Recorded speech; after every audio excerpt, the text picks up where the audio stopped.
सभी खबरों से जुड़ी किसी भी छोटी या बड़ी अपडेट को पाने के लिए सब्सक्राइब करें हमारे चैनल खबरी चौखट को और किसी भी नोटिफिकेशन को पाने के लिए बेल आइकन को दबाना न भूलें, क्योंकि हम रखते हैं चप्पे चप्पे पर नजर। कोई भी धर्म हो, जाति या समाज हो, उसके कई नाम होते हैं।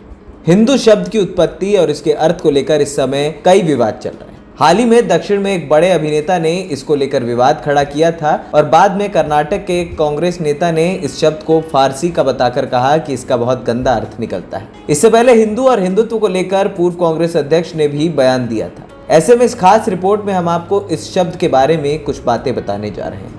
दरअसल हिंदू धर्म को लेकर लोगों के मन में कुछ सवाल हो सकते हैं। क्या हिंदू शब्द की उत्पत्ति सिंधु के कारण नहीं हुई? क्या सिंधु नदी के आसपास रहने वालों को ईरानियों ने हिंदू कहना शुरू किया क्योंकि उनकी जुबान से स का उच्चारण नहीं होता?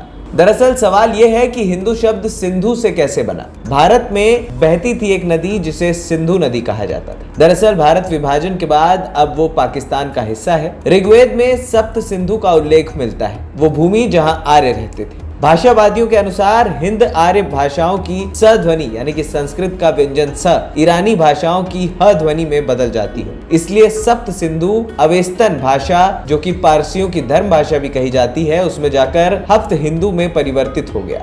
इसके बाद ईरानियों ने सिंधु नदी के पूर्व में रहने वालों को हिंदू नाम दे दिया। ईरान के पतन के बाद जब अरब से मुस्लिम हमलावर भारत में आए तो उन्होंने भारत के मूल धर्मावलंबियों को हिंदू कहना शुरू कर दिया। इस तरह हिंदुओं को हिंदू शब्द मिला। पारसी धर्म की स्थापना आर्यों की एक शाखा ने 700 ईसा पूर्व की थी, मात्र 700 ईसा पूर्व। बाद में इस धर्म को संगठित रूप दिया जरथुस्त्र ने। इस धर्म के संस्थापक थे अत्रि कुल के लोग। यदि पारसियों को स के उच्चारण में दिक्कत होती तो वे सिंधु नदी को भी हिंदू नदी ही कहते और पाकिस्तान के सिंध प्रांत को भी हिंद कहते और सिंधुओं को भी हिंदू कहते। आज भी सिंधु हैं और सिंधी भी। दूसरी बात यह है कि उनके अनुसार फिर तो संस्कृत का नाम भी हंसकृत होना चाहिए। कुछ लोगों का मानना है कि हिंदू शब्द का जिक्र पारसियों की किताब से पूर्व की किताबों में भी मिलता है। उस किताब का नाम है विशालाक्ष शिव द्वारा लिखित बारहस्पत्य शास्त्र, जिसका संक्षेप बृहस्पति जी ने किया। बाद में वराहमिहिर रचित बृहसंहिता में भी इसका उल्लेख मिलता है। बृहस्पति आगम ने भी इसका उल्लेख किया है। हालांकि कुछ लोगों के अनुसार ये किताब कब लिखी गई इसका कोई ठोस प्रमाण नहीं है।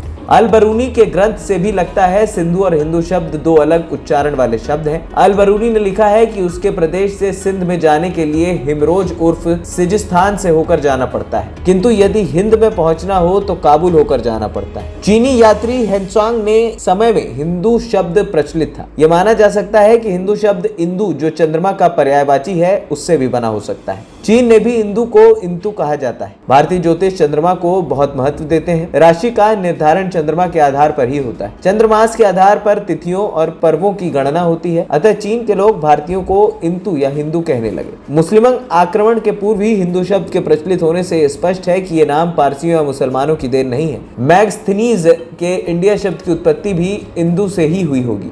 एक अन्य विचार के अनुसार हिमालय के प्रथम अक्षर ही एवं इंदु का अंतिम अक्षर हिंदू, इन दोनों अक्षरों से मिलाकर शब्द बना हिंदू और ये भूभाग हिंदुस्तान कहलाया। हिंदू शब्द उस समय धर्म की बजाय राष्ट्रीयता के रूप में प्रयुक्त होता था, क्योंकि उस समय भारत में केवल वैदिक धर्म को ही मानने वाले लोग थे और तब तक अन्य किसी धर्म का उदय नहीं हुआ था, इसलिए हिंदू शब्द सभी भारतीयों के लिए प्रयुक्त होता था। भारत में हिंदुओं के बसने के कारण कालांतर में विदेशियों ने शब्द को धर्म के संदर्भ में प्रयोग करना शुरू कर दिया।